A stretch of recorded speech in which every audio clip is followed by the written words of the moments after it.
2020년 방송에서 무슨 단어가 이 한 해를 떠오릅니까? 이렇게 조사를 해봤습니다. 여러분 어떻습니까? 2020년 뭐가 떠오르십니까? 아마 우리 모두는 전부 다 코로나 이렇게 떠오르지 않겠나 생각합니다. 비대면, 면역, 백신. 올해는 그렇게 우리가 코로나 그렇게 1년을 보낸 것 같습니다. 힘든 시간, 무엇보다도 참 힘든 시간을 우리가 보냈다. 그렇게 이야기할 수 있습니다.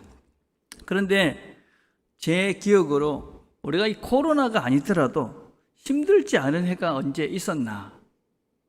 신문을 보면 우리나라는 늘 경기가 좋지 않았습니다. 늘 최악이었고 늘 불황인 것 같았습니다.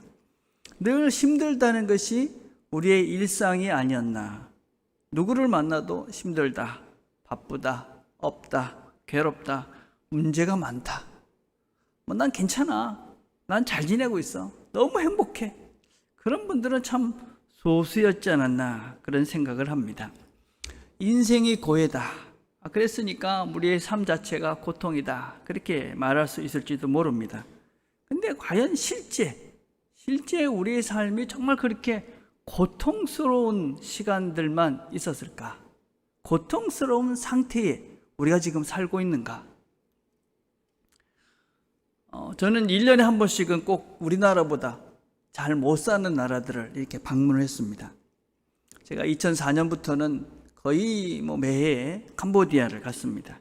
어떤 때는 거기서 한 달도 있고 두 달도 있고 그렇게 거기서 시간을 보냈는데 얼마나 가난한지 모릅니다. 먹을 물이 없어서 그냥 웅덩이에 고여있는 그런 정말 시커먼 그런 물을 먹습니다. 식사는 펄펄 나는 알랑미 거기다가 젓갈 같은 그런 걸 하나 놓고 먹습니다. 거리에는 1달러 하면서 다니는 아이들이 그렇게 많았습니다. 정말 마음이 거길 가면 아픕니다.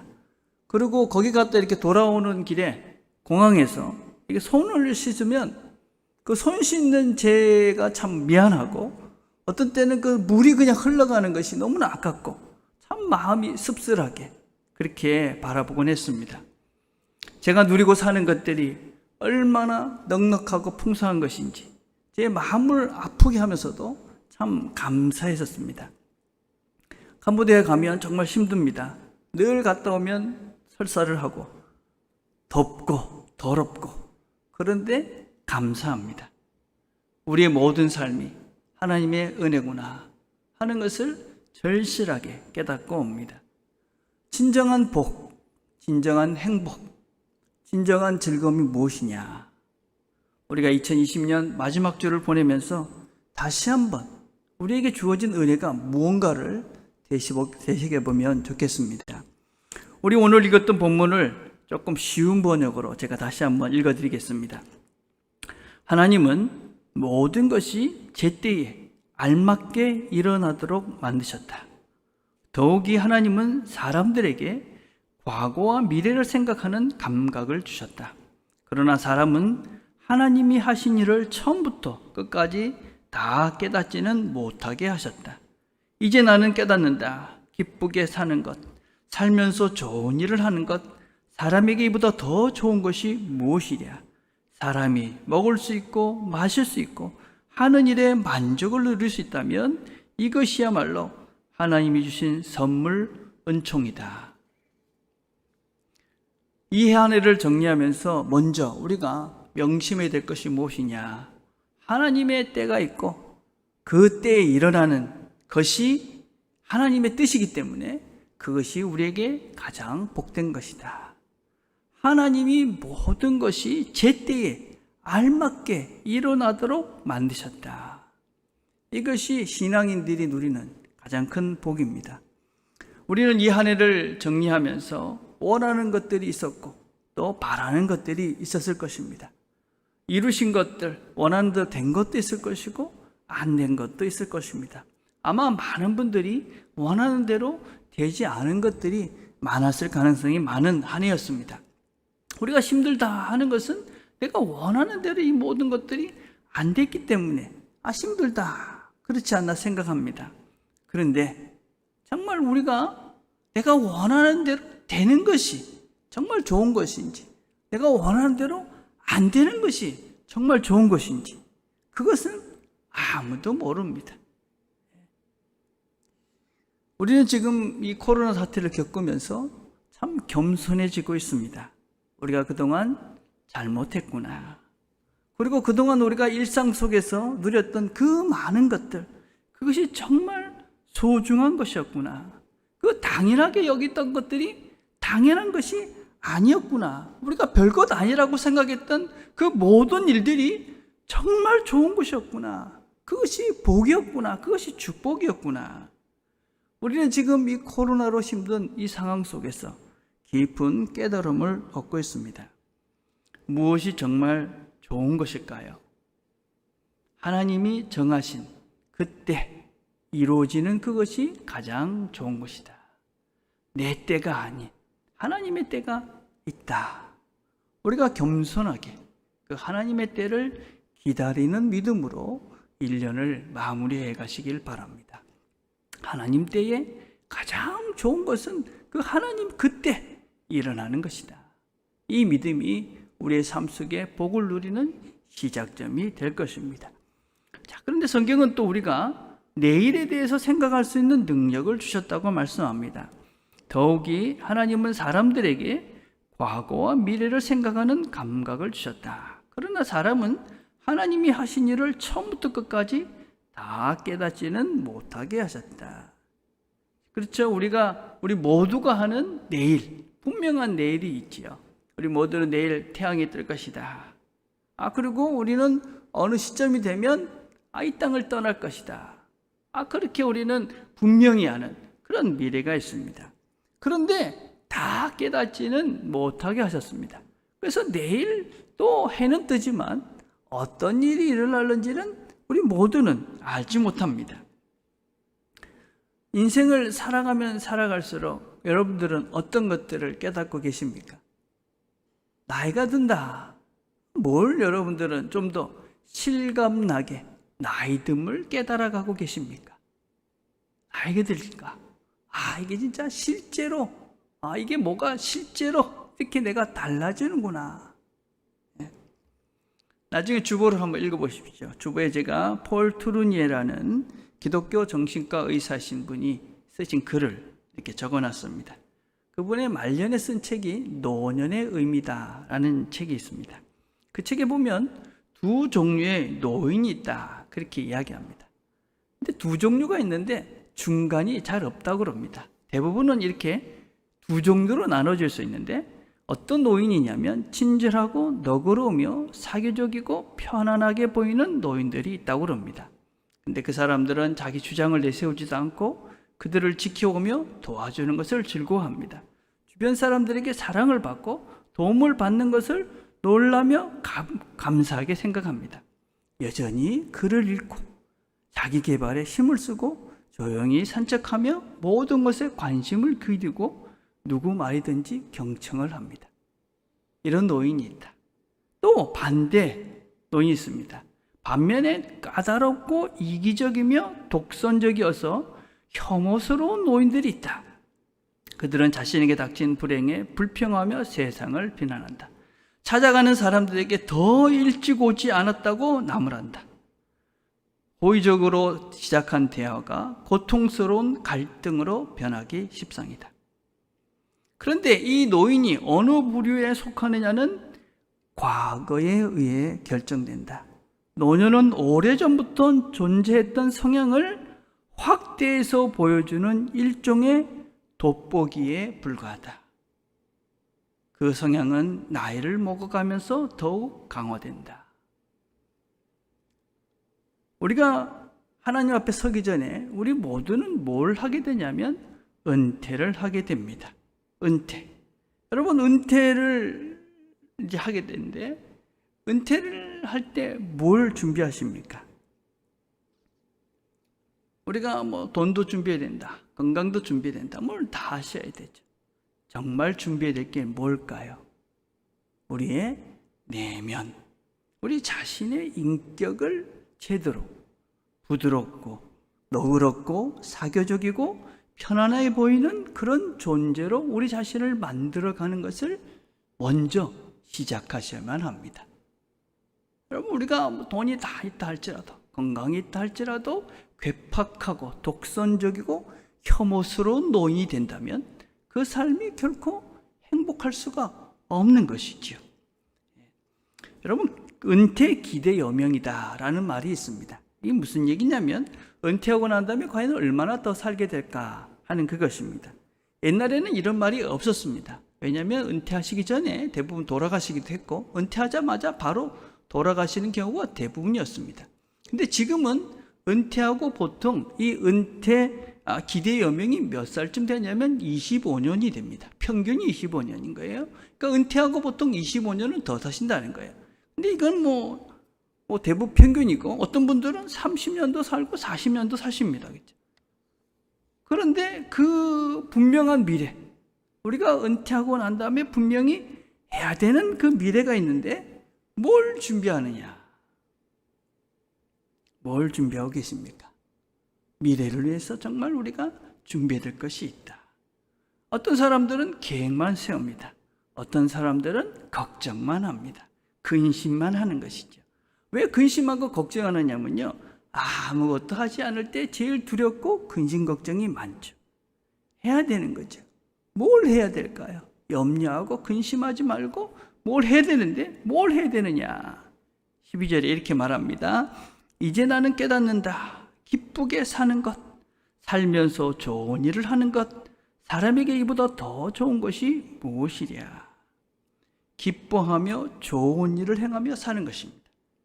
여러분, 우리가 너무 복잡하게 막 이렇게 생각하지 마시고 내일 내가 뭐 할까 너무 복잡하게 생각하지 마시고 먼저 생각할 게 뭐냐?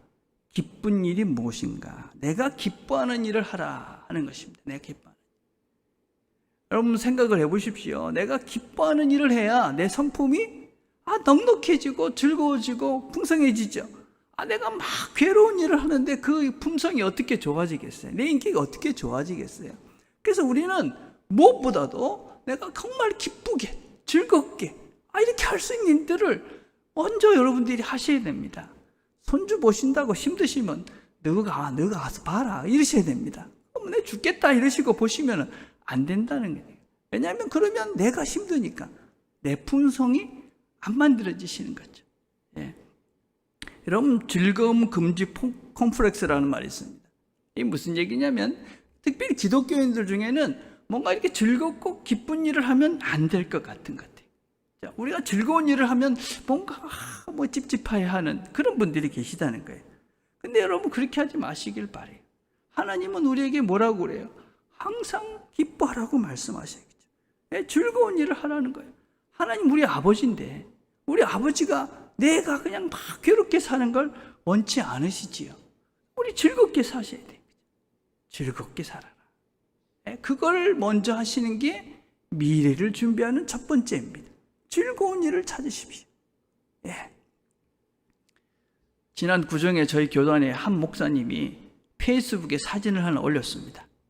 온 식구들이 모여가지고 고수톱을 치는 것을 오르셨습니다. 여러분 이름을 대시면 여러분들이 다 아실 만한 분들입니다. 예, 그 가정 자체가 목사님 집안인데 고수톱을 치시는 걸 올렸더라고요. 물론 예배 드린 것도 올리시기도 했습니다. 이제 참 많이 편안해졌다. 여러분 노는 것도 우리는 남의 눈치를 보잖아요. 그죠? 그렇게 하지 말라. 여러분이 정말 즐겁게 또 기쁘게 할 수 있는 그 일을 해라. 우리가 뭐 고수톱을 친다고 도박하는 게 아니지 않습니까? 가족들끼리 그냥 친목을 하는 거잖아요. 근데 우리는 그런 것조차도 뭔가 이렇게 재밌는 걸 하면 안 될 것 같은. 먼저 우리 자신들이 즐거워야 내 성품이 그저 좋아지는 것이고, 그래야 내가 넉넉한 사람이 되고, 그래야 내가 상냥한 사람이 되고, 즐거운 사람이 되고, 그래야 내가 노년이 돼서도 그런 존재가 되는 것이지. 먼저 내 자신이 뭔가 이렇게 즐거운 것을 찾는 것 정말 중요합니다. 앞으로 시대는 어쩔 수 없이 자기 시간이 더 많아지는 시대가 될 거예요. 노인들은 물론 더 많아지겠지만 젊은이들도 점점 자기 시간이 많은 그런 세대가 될 가능성이 많습니다. 일만 하는 시대가 이제는 아닙니다. 생산성과 여가의 균형이 절대적으로 필요한 시대가 돼가고 있습니다. 어떤 일을 할 것이냐? 먼저 즐거운 일을 하십시오. 내가 뭘 하면 즐거운가? 어떻게 하면 내 삶을 즐겁게 살 수 있을까? 하나님이 우리에게 원하시는 삶입니다. 즐거운 삶을 살아. 그래야 우리가 건강하고 밝은 우리의 미래가, 그래야 우리의 미래가 즐겁고 행복한 복된 미래가 열립니다. 또 뭐를 하라고 그럽니까? 선한 것을 하는 것입니다. 뭐가 선한 건가? 여러분 참 분별하는 거 쉽지 않습니다. 뭐가 선한 것일까? 여러분 교회에서 하는 것 다 선한 겁니까? 그렇지 않습니다, 여러분. 여러분 성경을 잘 배우셔야 됩니다. 제가 성경 공부하면서 늘 하는 얘기가 있습니다. 신앙 상식을 키워가라. 신앙 상식. 우리가 무슨 비합리적이고 뭔가 비이성적인 이런 것들을 하는 것이 신앙이라고 착각하도록 만드는 이상한 시대에 살고 있습니다. 여러분 비상식적인 행동이 곧 신앙은 아닙니다. 무슨 예배 드리러 와서 코로나에 걸리면 축복이다. 이런 말을 하는 것은 틀린 것입니다. 상식도 없는 정말 수준 낮은 이야기를 하고 있는 것이죠. 틀린 것입니다. 우리는 방역 수칙을 잘 지켜야 됩니다. 하나님 아버지께서 만들어 놓으신 법칙입니다. 여러분 물이 위에서 밑으로 흐르잖아요. 똑같은 거예요. 우리가 모여서 같이 있으면 바이러스는 확산이 되도록 되어 있습니다. 그래서 전염이 되면 바이러스 약한 분들에게 전염이 되면 그분들은 치명적이 됩니다. 아주 상식적인 것이죠. 이런 상식도 안 되는 사람들이 신앙을 얘기하니까 비상식이 돼서 이상하게 신앙인들이 무시한 무지한 존재로 비춰집니다. 그러나 우리는 또 무엇을 믿는 것이냐? 그렇게 조심해도 하나님의 도우심이 없으면 안 됨을 우리가 알기 때문에 조심하면서 여전히 하나님의 도우심을 구하는 것이죠. 우리 수요일에 지금 차장로님께서 아이리브 대학들에 대해서 강의를 하고 있어요. 지난주에 무엇을 하셨냐면 하버드 대학을 소개했어요. 하버드 대학은 존 하워드라는 분이 이 책과 재정을 지원하면서 그 이름을 따가지고 하버드라고 이렇게 지었다 그러셨습니다. 하버드 이 목사님이신데 이분이 기독교인들은 지식이 부족하면 안 된다. 그런 신념으로 대학에 자신의 책과 재산을 기부했다고 그럽니다. 여러분 이 하버드의 교훈이 뭡니까? 라틴어로 베리타스라는 말입니다. 진리라는 말이죠. 예일 대학의 그 교훈은 lux et veritas입니다. 빛과 진리. 서울대학교의 그런 그 교훈은 뭐냐면 베리타스 lux mea. 이건 진리는 나의 빛이다. 그런 뜻입니다. 진리. 진리. 바른 원리. 하나님의 바른 진리. 이게 그 대학들의 근본적인 교훈이었습니다. 여러분 우리가 그런 진리된 이 바른 것들을 우리가 알아야 바른 즐거움을 알 수 있고 바른 삶도 우리가 살 수가 있는 것입니다. 진정한 복된 삶을 살 수가 있는 것이죠. 여러분 잘 배우셔야 됩니다. 열심히 배우셔야 됩니다. 너무나 이 세상이 이상한 그런 사상들과 잘못된 이런 사상들로 하고 우리가 이상한 생각을 하도록 자꾸 만들어 가기 때문에 정말 우리가 하나님 말씀을 바로 배우지 않으면 우리가 엉뚱한 꼬랑에 빠져버린다니까요. 올해도 배움에 많은 분들이 수고를 하셨습니다. 잘 하신 것입니다. 내년에도 우리가 함께 열심히 배우면서 함께 성장해 가셔야 됩니다. 가만히 있으면 우리가 이 세상의 이 헛된 소식들에 잘못된 지식들에 우리 자신들이 함몰되어지고 우리가 그냥 꼴짜기로 빠져서 죽음의 길을 가고 있는데도 그걸 모르고 괴롭고 고통스러운 삶을 살 수밖에 없습니다. 제대로 된 진리를 알면 선한 것이 무엇인지를 알게 되고 그럼 우리가 즐거운 복된 삶을 삽니다. 그리고 또 무엇이라고 말합니까? 먹고 마시고 일하는 것에 만족을 누리는 사람이 하나님의 선물, 은총을 누리는 사람이다. 먹고 마시며 일하는 그리고 내 일에서 만족을 누리는 사람, 이런 사람이 하나님의 복을 누리는 사람이다. 어떻습니까, 여러분? 1년 동안 먹고 마시고 일하면서 살았다. 그래서 나는 만족한다. 이 사람은 하나님의 복을 누리고 있는 분입니다. 여러분, 이 하나님의 은총의 초점이 어디에 있는 것 같습니까? 먹는 걸까요? 마시는 걸까요? 아니면 일하는 것일까요? 아닙니다, 여러분. 만족하는 것입니다. 만족하는 것. 내가 만족한다. 내가 이렇게 먹었으니, 또 내가 이렇게 마셨으니, 내가 이렇게 일했으니 만족한다. 이런 사람들이 하나님의 은총을 누리는 사람이다. 근데 이 만족이라는 말은 조금 의역이 된 것인데, 원래 의미는 무엇이냐면 내가 하는 일을 즐기는 자다, 그런 뜻을 갖고 있습니다. 내가 일을 하면서 그것을 즐기는 겁니다. 내가 먹는 것, 또 마시는 것, 일하는 것을 즐겁게 하는 이런 사람, 이 사람이 하나님의 복을 누리는 사람이다, 그런 뜻입니다. 제가 아는 한 자매가 있습니다. 30대입니다. 이 자매의 그 모토는 뭐냐면, 할 수 없이 해야 할 때는 즐겁게 하자, 이겁니다. 할 수 없을 때는 즐겁게 하자. 근데 우리의 삶 속에서 가만히 돌아보면 우리가 해야 될 일이 많은 것, 해야 할 일들이 많죠. 하고 싶은 것보다도 해야 할 일들이 많아집니다. 이 뭐냐면요, 사실은 이게 어른이 되어져 가고 있는 실제입니다. 나이가 들수록 책임이 많아지죠. 어릴 때는 뭐 책임이 없잖아요. 근데 나이가 들수록 어때요? 연세가 드실수록 사실은 노년이 돼서도 여전히 우리는 다른 종류의 책임이 우리에게 주어집니다. 그죠? 그래서 우리가 해야 될 일이 많죠. 뭐 연세가 드셔서는 뭐 어떤 면에서는 뭐 일은 안 하셔도 여러분들이 기도해야 될 일이 많아지고, 또 어떤 면에서는 보이지 않게 사랑을 품어야 될 일들이 많아지는 것이죠. 그죠? 그래서 그런 책임이 많아지는 것입니다. 해야 할 일이 많아지는 것이죠. 근데 그 해야 할 일, 그 책임이 무엇이냐? 그것이 내 삶의 가치이기도 합니다. 난 할 일 하나도 없어. 책임이 없어.